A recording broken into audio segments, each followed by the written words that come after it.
perkembangan terakhir dan kriteria yang ditentukan oleh Kemenpan RB dan BKN. Hal berikutnya yaitu penekanan pada kualitas guru pendidikan agama Katolik. Dia juga menegaskan salah satu faktor yang mempengaruhi mutu penyelenggaraan pendidikan adalah kualitas dari pendidiknya. Selain itu, kerjasama menjadi poin penting disampaikan oleh beliau. Juga soal kemitraan gereja Katolik dan pemerintah. Dalam hal ini juga kehadiran dosen-dosen dari STP sangat penting. Sementara itu, hal yang menjadi motivasi bagi peserta yang disampaikan oleh beliau dalam arahannya adalah nilai budaya kerja dan moderasi beragama. Kita diminta untuk menerapkan integritas, profesionalitas, inovasi, tanggung jawab, dan keteladanan kapanpun dan dimanapun kita berkarya. Kita juga diharapkan untuk menjadi agen moderasi beragama agar kehidupan kita lebih menghargai perbedaan, agar terhindar dari berbagai hal yang mengganggu keutuhan bangsa. Dan hal terakhir yang disampaikan beliau adalah agar kita juga mampu menciptakan harmoni sosial. Pada hari pertama juga telah dilaksanakan panel oleh Bapak Sekretaris dan juga Bapak Direktur Pendidikan Katolik. Oleh Bapak Sekretaris dalam materinya menekankan tugas fungsi sebagai elemen service, yakni unit yang memberi dukungan penuh kepada dua direktorat, Direktorat Urusan Agama Katolik dan Direktorat Pendidikan Katolik. Juga dukungan tersebut dijabarkan melalui 4 aspek, yakni SDM, regulasi sarana prasarana, dan anggaran. Sedangkan Bapak Direktur Pendidikan Katolik menekankan kualitas penyelenggaraan pendidikan agama dan keagamaan Katolik. Saat ini Direktorat Pendidikan Katolik sedang berjuang untuk meningkatkan kualitas PTK Katolik untuk nantinya akan menjadi LPTK penyelenggara PPG ini. Pada hari kedua, ketiga, dan keempat, peserta didampingi oleh narasumber dari Pusmenja. Dia telah memberi catatannya atas hasil kerja peserta pada saat penyusunan soal beberapa waktu yang lalu. Kemudian direvisi oleh kelompok dan selanjutnya dilakukan koreksi silang antar kelompok oleh peserta. Dan ini menghasilkan soal menjadi dokumen yang siap didigitalisasi untuk nantinya digunakan oleh peserta PPG. Yang kedua tentang pelayanan akomodasi. Pelayanan dan akomodasi kegiatan ini berjalan baik dan lancar. Peserta pertemuan ini berjalan dengan baik hingga akhirnya kegiatan ini seluruh keadaan peserta dalam kondisi segar, sehat, aktif, dan dinamis.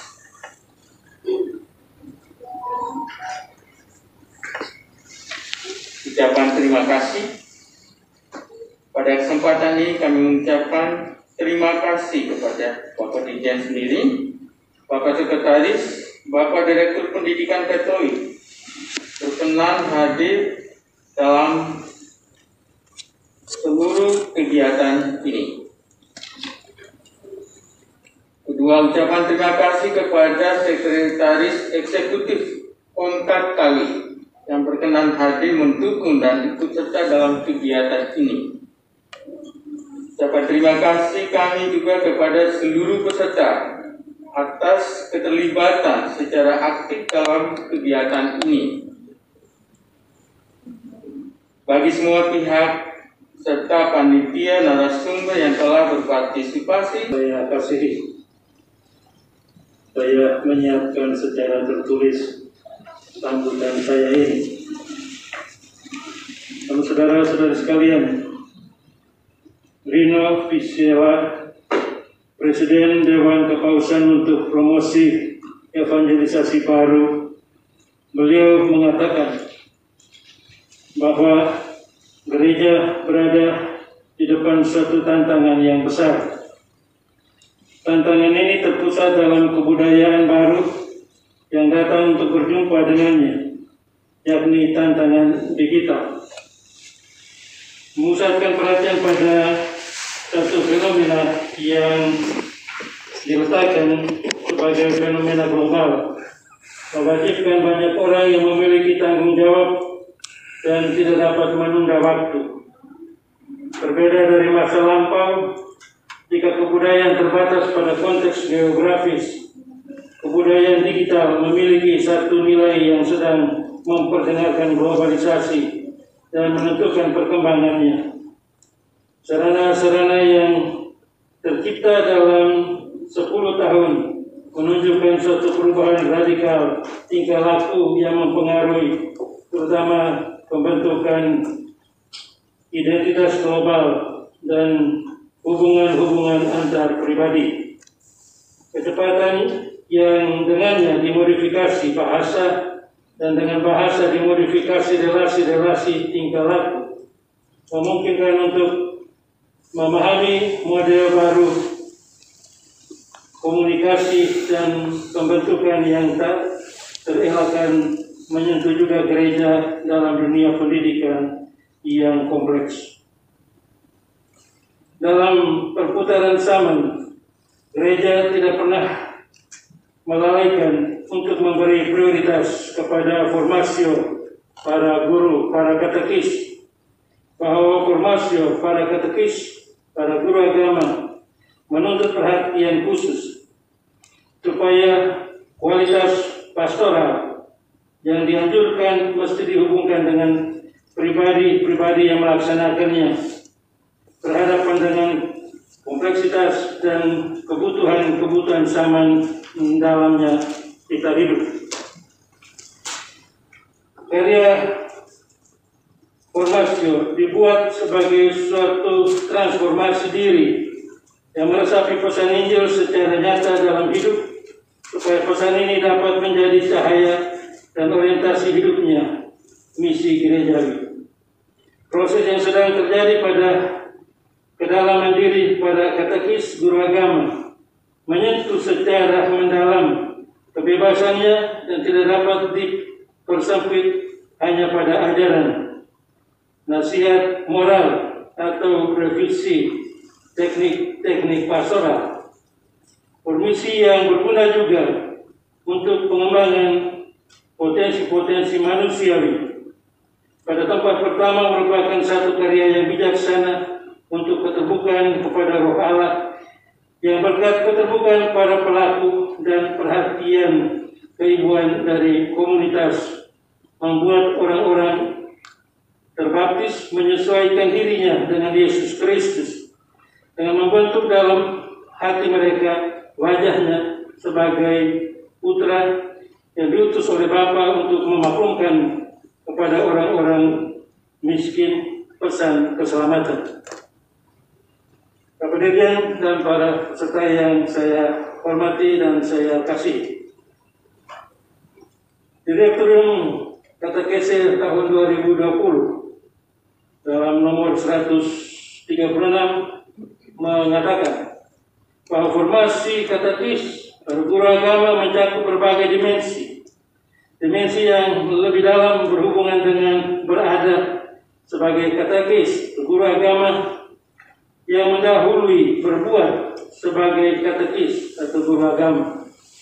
Formasio sebenarnya membantu katekis para guru agama mematangkan diri sebagai pribadi, sebagai orang beriman dan sebagai rasul. Dimensi ini sekarang diterangkan juga dengan pengertian tahu berada bersama, yang menerangkan bahwa identitas pribadi itu selalu merupakan identitas relasional. Selain itu, agar katekis para guru agama melaksanakan dengan tepat tugasnya, Formasi juga akan memperhatikan secara penuh dimensi mengetahui yang melibatkan suatu kesetiaan ganda kepada pesan dan kepada orang dalam konteks di mana ia tinggal. Telah berdinamika. Kita semua telah menjalankan tugas yang diamanatkan kepada kita. Tugas ini adalah bukan tugas yang sederhana, karena kita melakukan review soal pretest penyelenggaraan pendidikan profesi guru dalam jabatan pendidikan agama Katolik.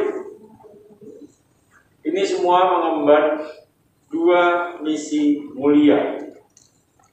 Misi mulia yang pertama adalah kita akan menyiapkan para guru ini untuk melaksanakan tugas Undang-Undang Dasar 1945,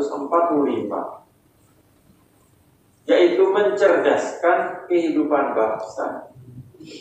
Inilah pada pokoknya bahwa para guru pendidikan agama Katolik kelak akan disiapkan menjadi ujung tombak nilai-nilai kebangsaan yang ditanamkan melalui pendidikan agama Katolik ini dalam bahasa agama tentunya.